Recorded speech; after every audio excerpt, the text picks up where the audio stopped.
right, so we are here still at the Nexus event. We have with us James Woods with Jeff Woods. You got the J right. That's good. I got that part right. I'm okay I got Jay that. Woods yeah. right. Hey, everybody. But with Providence Road Band, correct? Yes, that's correct. Yeah. Now, what can you tell us about Providence Road Band and why you started it and what you're doing now? Oh, that's a good question. So Providence Road Band is obviously a Christian band. Why did I start it? That's a really good question. My love for the Lord, obviously. Mm-hmm. I wanted to bring a different sound and a different kind of music that you don't always hear, that had some of the flavor of the places I had played when I played in secular bands. Okay. That it would capture people's attention who weren't just church people, if that makes sense. Mm-hmm. You know, I mean, I appreciate Sunday morning and that kind of sound, is, of course, and we can do that, and we still do that. But anyhow, that was the purpose. Wanted to bring something different than the standard Christian music that's out there. Yeah, I think there's a lot of people that push that envelope, truly. So you're saying you got tired of listening to K-Love? Well, I don't want to say anything badly about K-Love, right? Here's the funny thing about those artists, right? They do what they do really well. Yeah, they're excellent at what they do. Maybe too well. That's their stream. And the funny thing about some of those artists, if you went to see them live, mm-hmm. you would be stunned at the wall of sound and the other songs they bring. They're very different live. Right, enormously different. So when you got how'd you put the band together? How many people, I should say, are in it? Is it just you, or? Oh no. So it'll vary show to show. You can go 5 to 7 people, mm-hmm. and that changes. Normally we have a base of friends we choose from, if we're available that weekend. But right now there's a base of 4 or 5 people. Okay. Coming in and out, writing original stuff, which is fun. And what do you play in the band? So I'm a lead singer, songwriter. Okay. Very little guitar, just on my couch only. That's it, which is fun for me, but not necessarily for the audience. How's that? Yeah. That's fair. You guys, are y'all local to the Charlotte area? Yeah, we're local. I live in Fort Mill. Most of the guys live in the Fort Mill area, which is right near Charlotte, obviously. Okay. Yep. Now, you said that you wanted to bring a different type of music to the Christian scene. What type of genre would you say it is? So I grew up in the rock and roll era, right? And before I got saved, that was a part of who I was. Mm-hmm. So I think we bring a touch of that, but I'm always looking for that new sound. Okay. The sound that elusive sound that draws people in and they don't know why they're being drawn in, if that makes any sense to you. Yeah. Something different, but not different for difference sake. Okay. Yeah. All right, there you go. Do you guys have a particular message you try to bring across, or? So for me, it's hope. Okay. For me, it's hope in having lost family members. Lost my brother, died tragically of leukemia.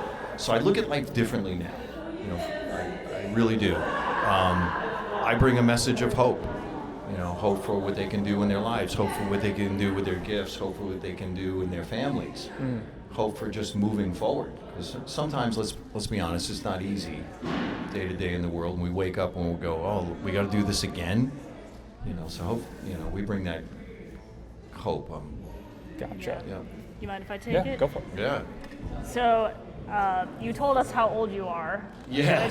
You want me to tell you guys? Yes. 65. 65. But it sounds like you've been in the music area for a long time. Yeah, on and off. So you find that one guy who's let's say gifted in sports, and you found out he was playing football when he was 7, right? Mm-hmm. And so same with me. When I was a little kid, we had bands and we would play all over places, and I'd get in, I'd get out, and we'd raise a family, and you have that responsibility, and then, you've got to work a gazillion hours, and then you get start music again, and it just never left. Yeah, can you, for people like myself who are not familiar with the music industry, sure. How does it work? Can you make a living from it? What does it actually look like for someone who's trying to quote unquote make it? Yeah, so first of all, I'm not an expert, right? I had a cup of coffee at radio, I like to call it that, with the song Bless the Lord. But social media today is your biggest asset.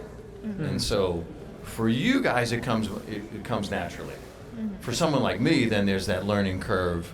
I've got to get someone to do that for me. Mm-hmm. I think that old adage of a great song is a great song. I learned that a long time ago from a guy who played in a doo-wop group, believe it or not, many years ago.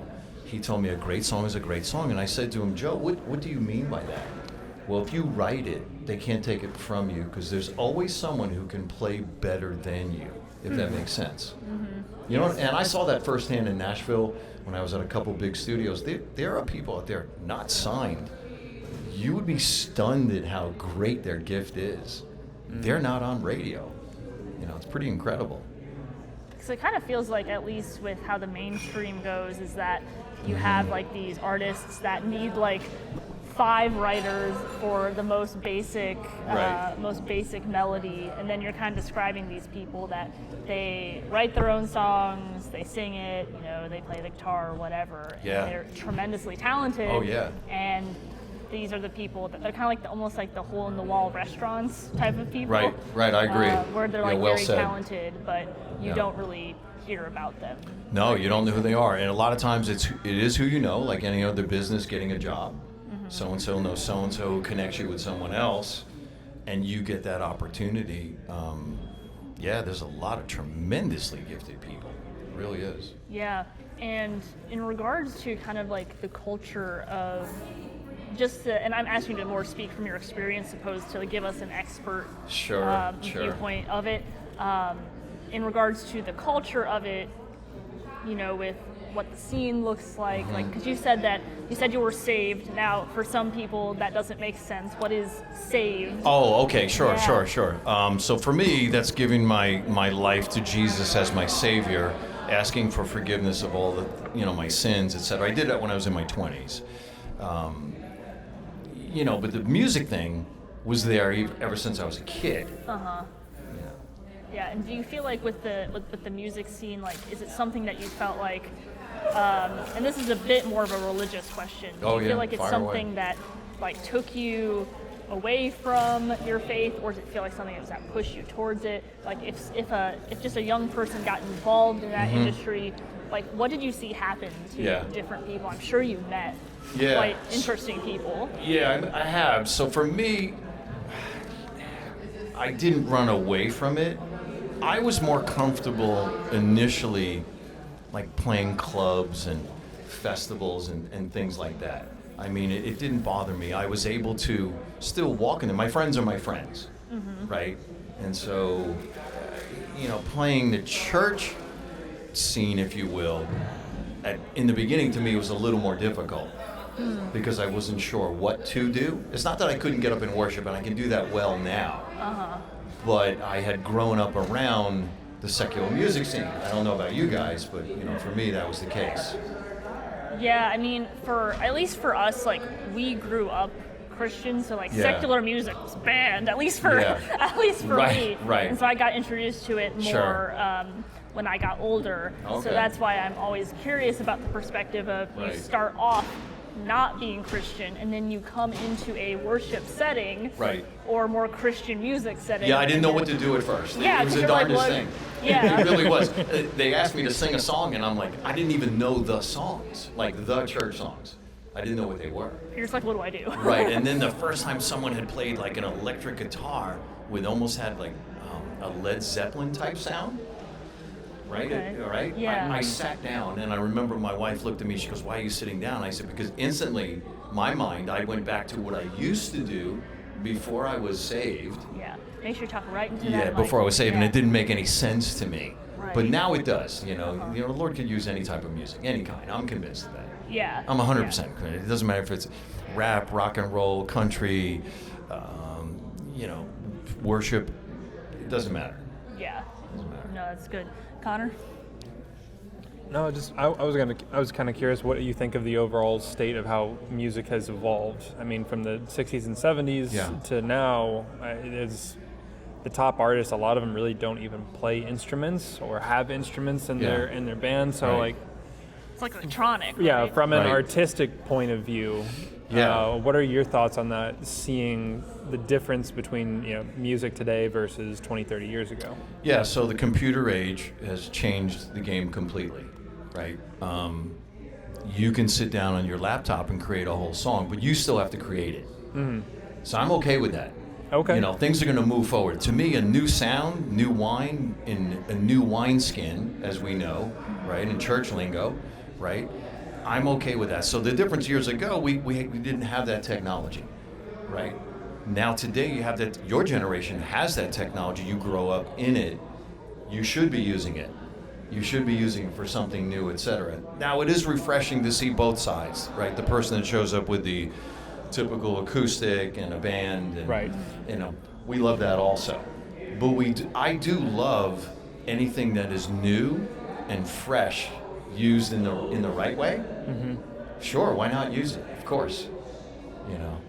That's cool. It's a perspective I haven't seen, because a lot of times people are just kind of lamenting that nobody knows how to play an actual instrument anymore. Yeah. Even though you're right, it does take knowledge and skill, right, and talent to still create that stuff on a computer. Correct. I can't do it. I'm basically tone deaf. So. Are you? Yes. There is no singing. I tried playing guitar for years and just could never. Well. You could play two different notes and I wouldn't know the difference between them. Oh wow. Yeah. Wow. Not for me. Yeah. But it's pretty funny. Still enjoy listening to music. Right. There you go. Yeah, you know, you have to be yourself, right? So if you're gifted in this one area of, let's say, computers, and you can create it on your laptop, God bless you, go for it. Mm-hmm. If you can only play acoustic and make a joyful noise, as we all like to say, on your couch, it's okay. Go ahead and do it, right? Yeah. Right? And you know, the funniest thing is like I'll sit down on my couch and I'll play my acoustic guitar. I'm not good on acoustic. I'm just not. I'm okay, but I know I'm worshiping the Lord and I'm having a great time. But out of that, songwriting-wise, you can bring it to the next person who has the gift of, oh no, play it this way, and they're gifted in that instrument, and now all of a sudden, now the song starts to take life. But it was a good song to begin with. Right. So. It's kind of collaborative. It's a collaborative effort. Right. Doing it. Yeah. And I'm always curious, like, what is your thought on the mainstream music, secular mainstream music as a whole? Just out of curiosity. Well, you know, so specifically. However you want to answer the question. So there's the minefield, right? Right. We see the good and we see the bad. Mm-hmm. Right. Mm-hmm. Again, there's immensely gifted people there, and we see some of the fallout from it too. But I believe, and this might rock some people, I think some of them have captured a new sound, but they don't realize they've got it. What would be an example of that? Oh God! Well, look when the Killers came out, right? Everybody was like big on, you know, look at the sound they came out with. That was new and fresh, right? At that time. You know, now they've been out how many years? 20 years, right? Black Keys, when they came out with stuff, right? That was different. Yeah. Right? Now, I don't know where they're at with the Lord, but musically, right? I was like, oh my gosh, this is different. You know, and they were given the platform to do that, which is pretty impressive. Now, in that industry, walking through that, you know, therein lies the problems. Sure, and I think this is a good kind of way to just sort of cap off our time together, because I know we have someone else, I think, at some point. But, you know, you have a young Christian person trying to get into the music industry. What is something that you learned that was helpful as a young person doing that? Just be yourself. Worship unto the Lord. You can't fake it. You know, just everything you have inside of you is going to spill out right with honesty, right from your heart, and watch the doors open up as the Lord wants them to open up. You know, and just be encouraged. Just be encouraged. And listen, everyone has what I call the American Idol mentality. You know, one song and a guitar and they think they're going to shoot to stardom. And that's not the case for 99.9% of all of us. Right? And it takes hard work. Right. And not that writing a song isn't hard work, but it takes consistent hard work. It does. Time. Dedication, time, practice, you're right. Just do it as unto the Lord. Watch what happens. Yeah, that's awesome. Connor? Yeah, no, I mean, Jeff, thank you for coming over here and talking with us. Thank you really both. Appreciate it. Well, it's been fun. Yeah, absolutely. I appreciate it. And I hope the rest of the day proves to be just as fun as you get to talk to I hope so everybody too, else. man. This is great. Thank you, guys. Cool. Yeah. Thank you. We're here at the Nexus Summit with the person that has put it on and the founder of Nexus. tell us a little bit, tell us just a little bit about yourself, because our audience already knows you a bit, but tell us about this event and specifically why you put it on. Yeah, so the Nexus Mountain Network, a lot of people confuse us because they think we're an app, because we have a cool app. Yeah. Then we have to figure out how to grow it and do all those kind of things. But we're a group of people. We're a network of people. And we are not successful if we are not getting together so that we can connect, learn, and achieve for God's purposes in society. What better way to do it than try to do a summit? And the reason why we did it is when we had our very first meeting, which I think Eden was there. Yeah, we had the flu, I think. Yeah. And I asked the people 2 questions. I treated them like they were my customer in business. And I said, answer these 2 questions for me. What do you need, and what would you do if you were head of Nexus? And the things that came out, we listened to and we fulfilled, and one of the things was to do a conference or a summit. And so we did it. Here we are. We were our first one, and for our first one, I think it's going really well. Yeah, no, that's great, because I was going to say, yes, this is your guys' first one. But just kind of talk to us a little bit about the structure of the event and some of the speakers and why you chose to do it the way that you did. Yeah, well, you guys probably at your age will probably like this more, but nobody likes long presentations anymore. And so our attention spans are short, and so people disengage to the point sometimes if it's too long, they start getting upset with the speakers. And we intentionally set this up as a collaboration. Nexus means a series of connections. There's a reason why Chad Hawley's name is not on here. It is Nexus. That means we are working together as a collaboration. And so we brought speakers in to do what our version of, they're called Cliff Notes. They're like a TED Talk for each one of the 7 mountains. In addition to that, we have a pastors panel, which are leaders that can speak into us and give us advice. And we went above and beyond for the younger generation because that's really important to us. And that is, we gave free attendance to anyone 25 and under, and we gave the platform to 2 20-year-olds. And I'm gonna tell you what, my daughter just brought it.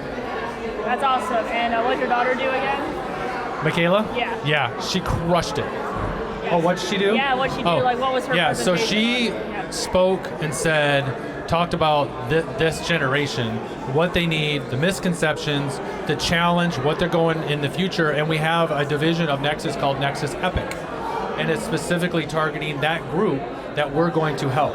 And so we're putting our money where our mouth is, and we're giving them space, we're empowering them and giving them opportunities and giving them platforms so that they can succeed, because we're just tired of old people talking to old people. Sure. And what do you feel like you're the most encouraged with the work that Nexus has done so far? I think that he has kept his promises is probably the most meaningful thing to me, because I had this vision years ago and I thought I was dying of cancer. And this is where the idea came from. And to see it now years later start to unfold like almost to a T. I made a promotional video for it 3 or 4 years ago, and it was really about how to save my life. And so this promotional video is playing itself out. It's quite a miraculous story. It's really neat. Yeah, and for our audience, he has talked to us about this in length, so we're not going to go like too deep into it. But I want to touch on one more thing, then just give it over to Connor for his questions. It seems like you have put a pretty big emphasis on youth, even allowing 25 and under to come for free, which I know for events that's no small feat, because there's a lot that goes into it financially. Tell us why you chose to do that and why you have such an emphasis on young people in this culture. Honestly, my wife Wendy pushed me a lot, and I resisted a little bit, but my role as a father contributes greatly to my vision. Is one of my goals in life is to be a great dad. And I have 4 children, so I'm doing something that helps them. So, and I get to do it with them. How great is it that I get to be on stage, and my daughter gets to be on stage, my wife's on stage, and in the future, some of my other kids, one of the other kids will be on stage tonight, another one.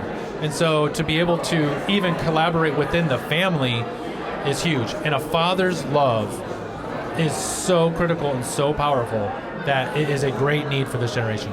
Yeah, no, the fatherlessness. We could get into a whole podcast episode on that, but I'm just going to turn this over to Connor here. Yeah.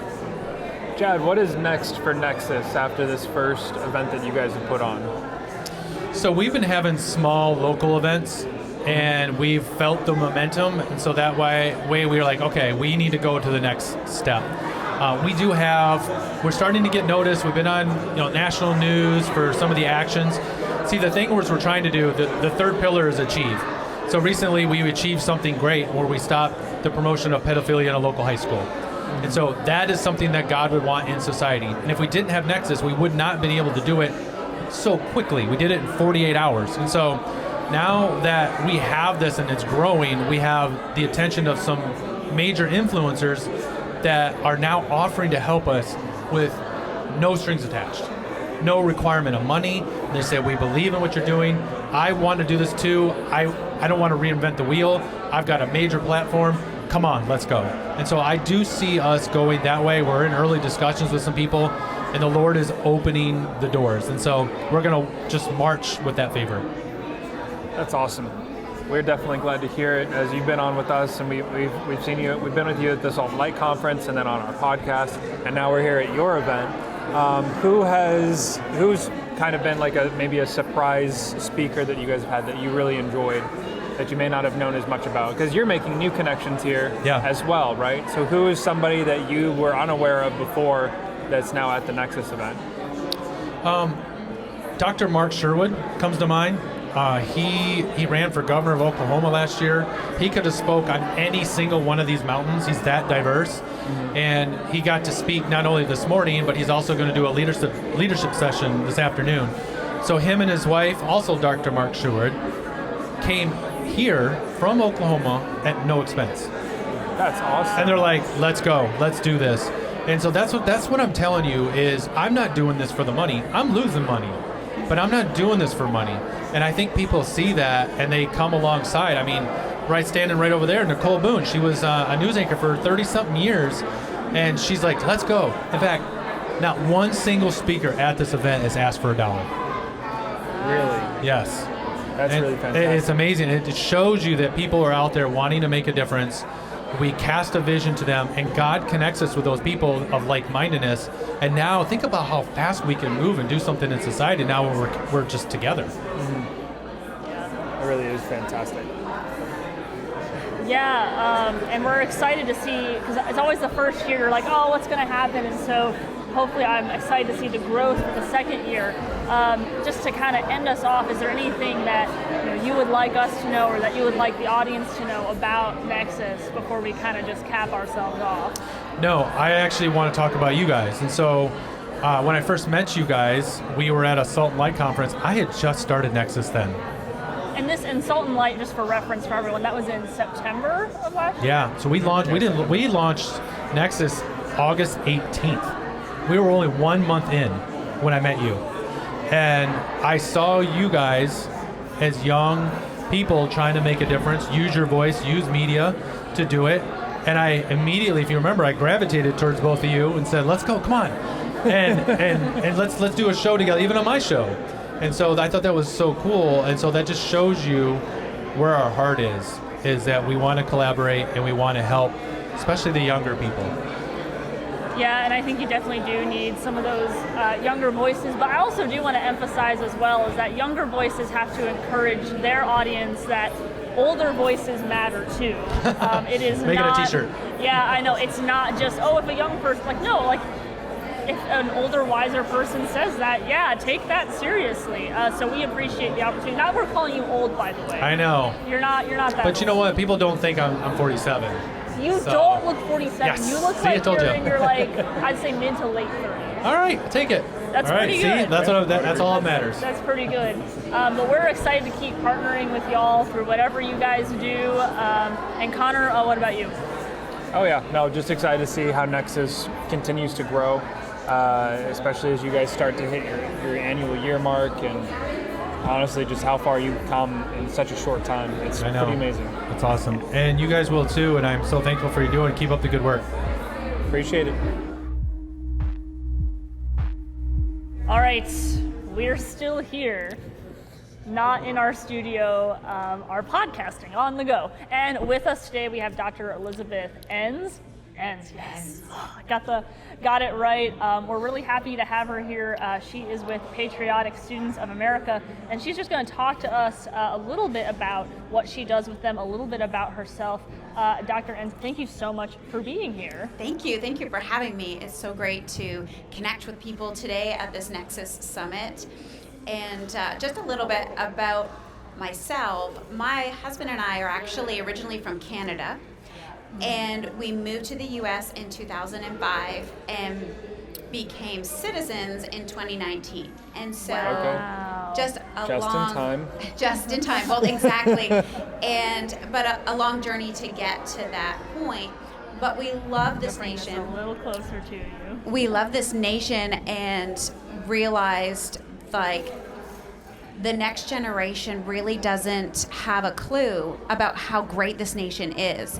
And so leading up to the 2020 election, I went on a bus tour with a group of women. We traveled to 10 different states. We were on the road for 2 months. And we were trying to encourage people to vote and encourage them to be involved in their communities. And one of the questions that came up all the time was, what can we do to help our kids? Mm-hmm. And my answer was, start patriotic clubs. And everyone seemed to think that was a great idea, but they didn't know what to do or how to do that. Mm-hmm. So after the election and we caught our breath and everything else, I launched Patriotic Students of America. And this is a nonprofit organization. We have club curriculum to help students have patriotic clubs in their schools, in their homes, at their churches, in any place. Yeah, that's awesome. And so just kind of want to follow up on that in regards to this club. Is it something that happens in schools, yes, or can it just be started outside of school? Anywhere and everywhere it can be. And so, and that's wonderful. And when you have these in schools, do you guys have any sort of like opposition, or is it mostly a lot of people that are just really excited about learning about America in general for students?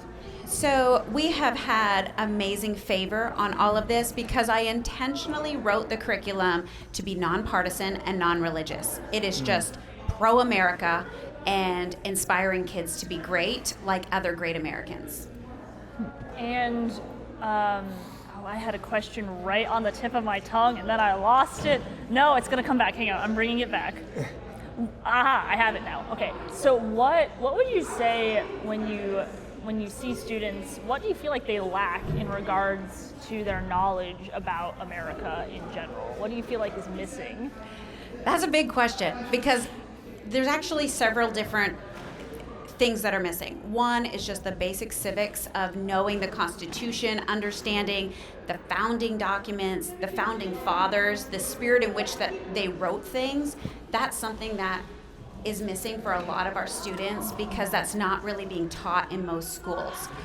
The other thing is they get bombarded with negative information all the time. And so a lot of students, a lot of children and teenagers, young adults don't realize that our nation is full of amazing people that are actually doing amazing things right now, throughout history, last 200 years, but also right now. And so to help them to be inspired and show them, hey, these are great Americans doing great things, you can do something like that too.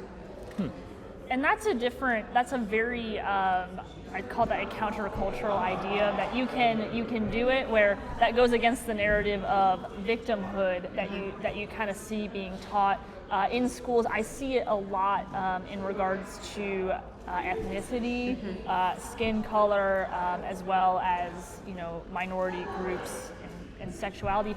Can you just kind of like speak a little bit to that about how it's so different that y'all are doing it that way and bringing in the idea of you can have the American dream?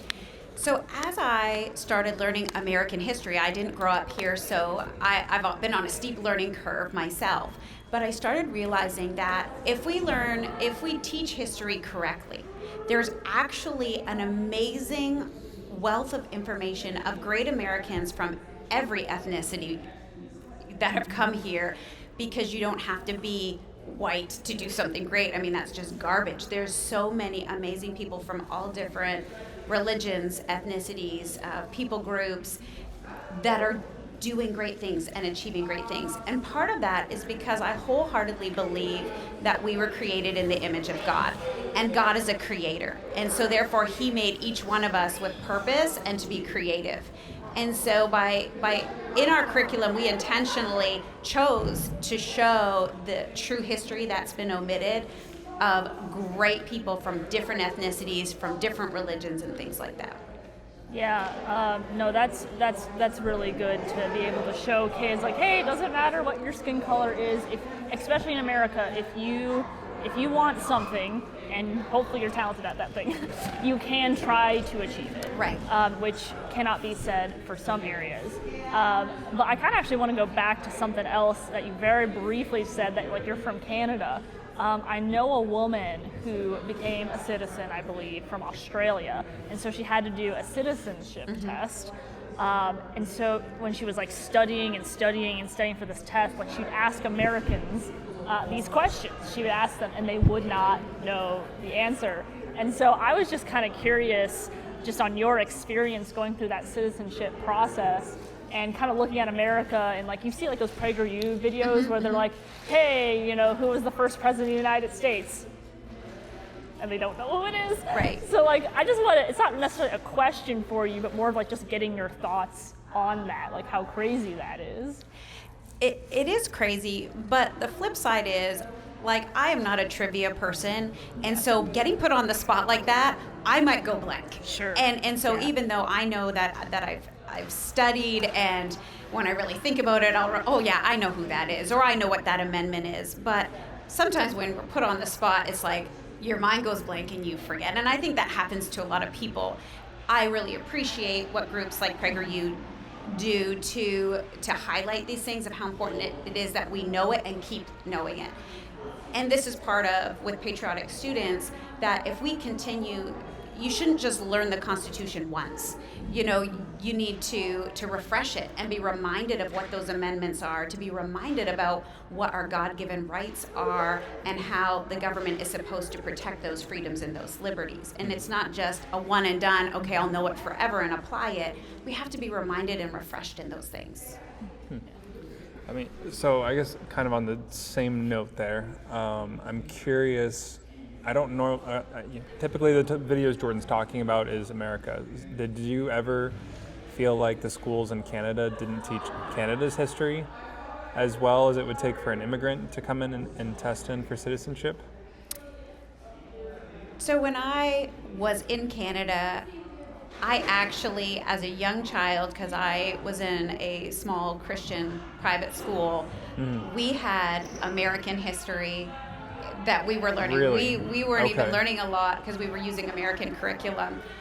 And so That's funny, because that addresses my next question, which was going to be, what was Canada's teachings on the beginnings of America? Now, and so for elementary school, I'm sure that they are doing that, and they are teaching history and geography and things like that. But much like what has happened here, that's becoming less and less of the focus, and they're filling the time with other things that maybe don't belong in the classroom and in the school.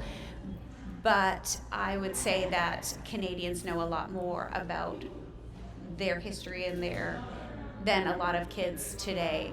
Now, if we go back 20 and 30 years, especially if you were in a good school district, I think a lot of kids did know. I remember we have a lot of family here in the U.S., and so I remember hearing young cousins be able to tell you all the states and know where they are and know their capitals and know things about them. And so that is still happening. There are still great schools, but there are a lot of schools that have moved away from that to fill their time with other things. Okay. Yeah. Now, you said 2019 you got your citizenship in America. Since 2019, a lot of things have changed in Canada. What are some of the more startling changes you've seen since then? I think the rising threat of parents losing their right to protect their children properly. That is something, as a mom, as a mentor in the community, that's something that's extremely alarming to me, because no establishment should be able to decide what's right for your child. That should be something that's parents' right. So I think for me that's one of the most alarming things, that and the situation at our border, because I'm an immigrant, right? So I believe in that, but I also believe in laws, and I believe in the process being done properly and not just an open border. Okay. And you're talking about the America-Mexico border or the Canada-America border? Because I know at one point Canada complained that too many Mexicans were actually making it north through our country and into theirs, and they wanted us to crack down on that. So I was referring to the southern border. Okay. Now, it's interesting because I remember a few years ago that Canada actually was opening their border, saying, it was when President Trump got into office, and they were like, if you need to escape from America, and it was just ridiculous. But because, I mean, for those who really wanted to escape, it was like, okay, bye. Yeah, Once you live in that communism for a while, you'll want to come back. But, you know, it's just interesting to see how the narrative on the media really controls that. I was gonna ask, in regards to Canada and the United States, do you feel like Canada's kind of ahead of the ball and then United States kind of follows in that footstep, or do you feel like it's the other way around, or am I completely off in general? I would say that in terms of a liberal agenda, Canada is ahead. Mm-hmm. Thankfully for America, we've held on to some things, and we're fighting to hold on to those things. In a lot of ways, the things that we are facing right now, it was a slow boiling in Canada, and things that here it kind of went 0 to 60. We went from thinking everything was fine to everything's really not okay. Right. Whereas growing up in Canada, we could see the pulling away of society and morals and rights over the last 40 years. We could see that.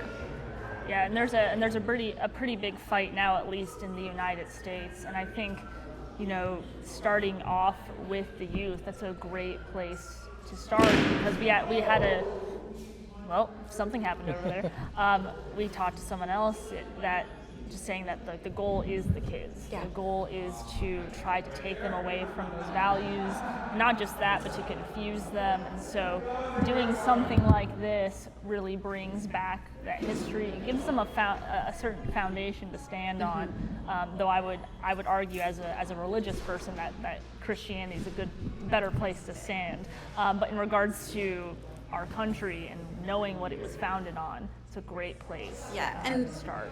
And with religious beliefs and faith, if the next generation doesn't know the Constitution and doesn't know what our God-given rights are and how they're supposed to be protected, then their religious freedoms will actually get stripped away. And so in order for us to continue to be able to have religious freedoms, and in order for us to be able to share the gospel and things like that, we need to hold strong to standing with our Constitution so that that's protected.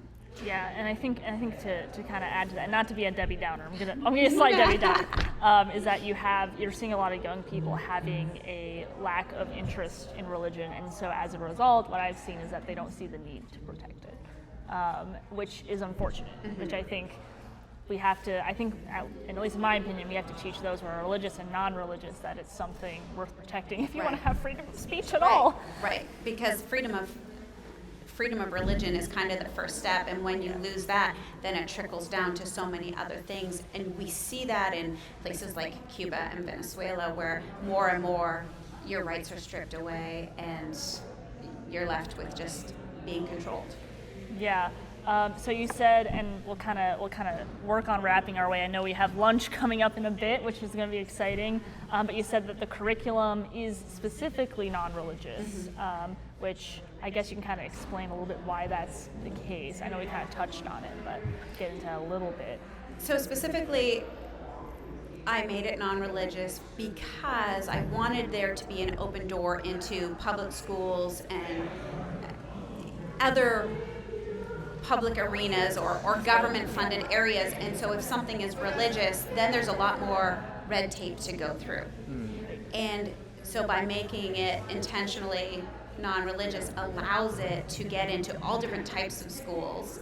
And we intentionally put in great Americans who, if you start to research them, you'll realize, oh, these were people of faith, and part of their greatness is because they're living out their purpose. Or the reason why that singer is such an amazing singer is because she grew up singing in the church choir. And there's just like things like that to bring them. But it's factual. But it's not factual, like yeah. right? It's not like there's a sermon in there that's No. taking you through that. And so, kind of last question. Great. This is awesome. How can people get involved? Well, people can check out our website, which is patrioticstudents.com, and they can email us through that. They can look at our curriculum. They can purchase or order our curriculum. There's also ways that they can donate to help us start clubs in schools where the funding is more difficult. So we do scholarship programs and help teachers who want to start clubs in their school, but on their salary and things like that, there's help. Things cost money, printing and mailing and all of that. So they can go to our website, patrioticstudents.com, and connect with us there. That's perfect, and we'll make sure that when we post this video, we'll have this in the YouTube subscription. I think this is a great idea. Connor, anything from you? Nope, nothing else. All right, nope, he doesn't even want the mic. I'm just gonna keep it. All right, this is Dr. Enns. So excited I said it right. Make sure that you guys check out what they're doing. We hope to see this continue growing. It'd be a great curriculum. I actually haven't even looked at it, so I'd love to take a look at it at some point. That would be great. Yeah, I'd love to show you. The other thing is, coming into summer, we actually just finished writing a summer camp curriculum. So like a 5-day, it's called Constitution Boot Camp. Nice. And it is in the art process right now, but it will be rolling out by the end of this month, so parents can download it and purchase it and download it and do some camps in their neighborhood. Great. This is another random question. Do you guys have like an email sign-up list or like where you can subscribe to emails? There's a button for that, and then they can hear from us. Perfect. All right. Dr. Enns, thank you so much for being with us. I don't know if we're going to be doing other interviews after this, but I don't know. All right. Enjoy lunch. Well, I don't know when you're watching this, so it doesn't matter.